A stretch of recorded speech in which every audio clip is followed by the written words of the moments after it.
Hello everyone, and welcome back to another Taster Friday, where today I will be taking you through the geocaching module featured within the Distance Learning Hub, and whether this would be of interest of you to do while you're out and about enjoying the beautiful weather during the last of the summer months this year.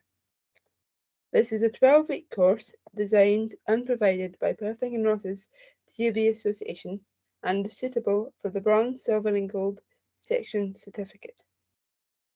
This course will provide support to help you to take your first steps with geocaching through exploring the countryside in your search for the hidden caches and joining a global game of hide and seek of these tiny boxes. All the activities that are included in this module are looking at Google Maps and Google Earth, preparing the kit that you need, the rules of the geocaching game, how do you plan an expedition, and many, many more.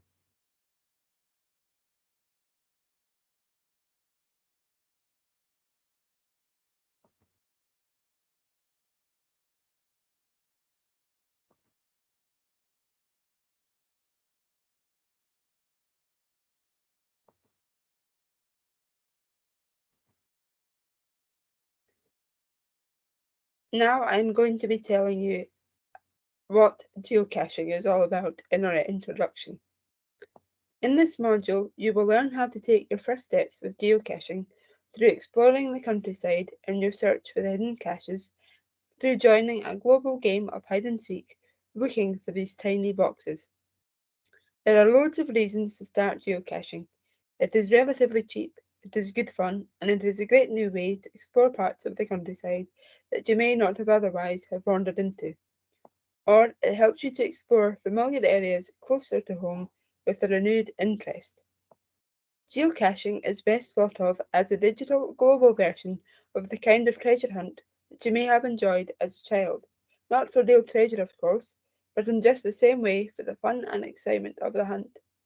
Each hidden box or cache will hold mementos or tokens, perhaps messages and a record of those who have found it before, often including geocachers from all over the world.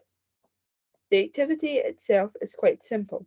Once you have the right few bits of kit and are well prepared for your hunt before you go out in the countryside, the trails are set up to be explored easily by walking or cycling, and in some cases also for wheelchairs and even for horse riding.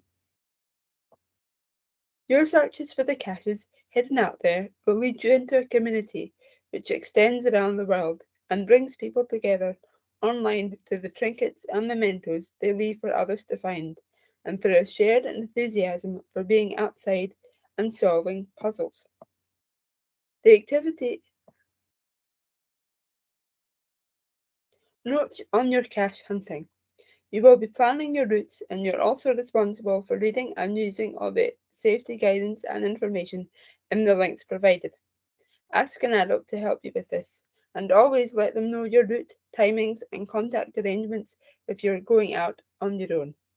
You could invite a family member to join you on hunts.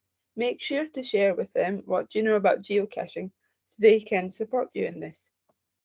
Sometimes your hunt might not immediately lead you to the hidden cache if you have followed each step accurately. Even if you are in the right place, they can sometimes be very hard to find. Don't worry if this happens. There are some top tips included in this module for helping with that final stage of finding. And if you ever do have to give up on a particular cache, it's still very healthy and fun to be out and about on your search. Travel safely. Your route should always be planned on recognised paths, tracks or pavements so that you can keep yourself safe wherever you are exploring. Safety points to remember. Your route must be discussed and agreed with your responsible adult. Make sure that any possible hazards are identified and that you know how to keep risks to an absolute minimum. Remember that you can ask a trusted adult to walk with you. Stop in a safe place to look at a screen or a map. Look closely and remember to make notes. Parent permission must be given for each walk that you take. Plan and agree times and contact arrangements. Walking safety guidance. Watch this carefully before setting out. Walking safety. Your route should always be on recognised paths, tracks or pavements so that you can keep yourself safe wherever you are exploring. Safety points. Read all walking safety guidance. There are links provided for this below. Your route must be discussed and agreed with your responsible adult. Make sure that any possible hazards are identified. Stop in a safe place to take any photos, look closely and make notes. Parent permission must be given and agree times and contact arrangements.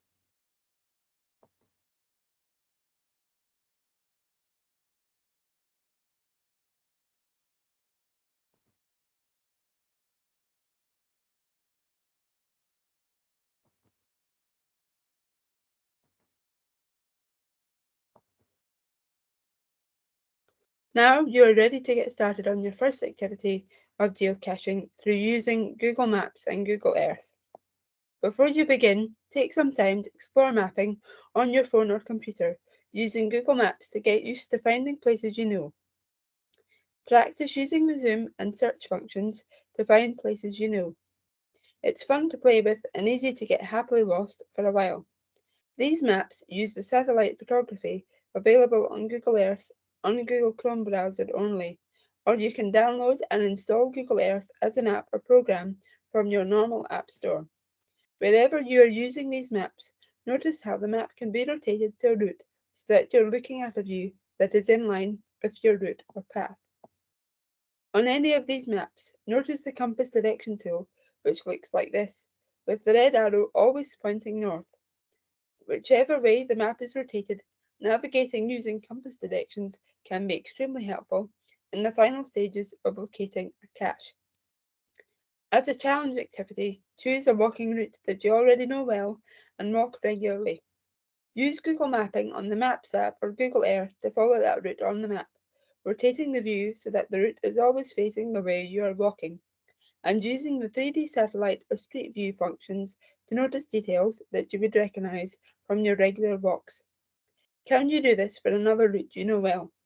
Finding the starting point and following the way you know using online mapping.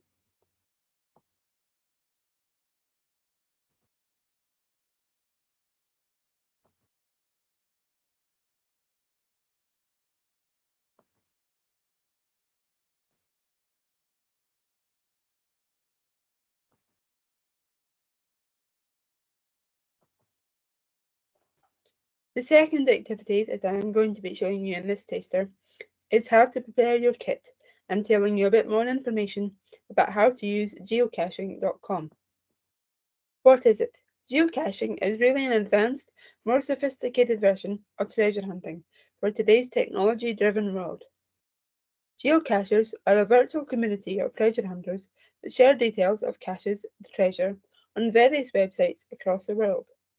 All a geocacher needs to do is choose a cache, navigate there, find it, and then log it. You can watch this brief introduction video, and if you wish, also this longer video from America. Mapping and finding with GPS or a global positioning system for a global community. Players try to locate hidden containers called caches using handheld GPS systems or GPS-enabled mobiles and then share their experiences online at www.geocaching.com. Geocaches can vary in size from nano or minuscule to large, and many contain small collectible items such as geocoins, toys, badges, and keyrings. Perthing and Ross's Countryside Trust. Your smartphone is your GPS device. GPS on smartphones is enabled when your location services are turned on.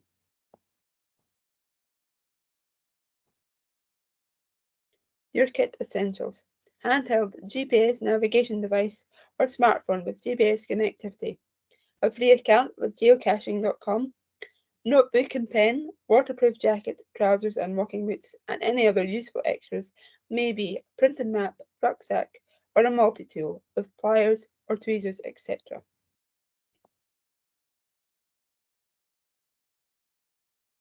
Geocaching works best and most easily when you have the geocaching app on a smartphone, and you use this for preparing as well as when you go out searching. You will need to register and create an account at geocaching.com. You can start here to sign up, and if you have time, watch the short videos that come up. When you sign up for free, remember not to use any personal info in your chosen ID. and to make your password secure and memorable. You should also let your parent or carer know that you have set this up for this module. While not the only one, geocaching.com is the most popular and comprehensive site for geocachers all over the world. A big reason for this is their excellent app, which you should download to your phone if and when you can. Trying out your equipment. It is best to see how you're using your maps and geocaching app work very close to home or in an area you know very well. Look at these while you're walking a familiar local route, zooming in and out as you go. Have a practice run or two closer to home so that you get a feel of using it somewhere you know well. Make a note of any queries or issues that come up. You should be able to find support and help online quite easily by searching on geocaching.com or other sites. Some are listed at the end of this module. I hope you have found it interesting to watch and listen to this taster video that I have recorded for you today about geocaching, and you're looking forward to exploring and getting out about in the great outdoors whilst hunting for these tiny little treasures of geocaching boxes.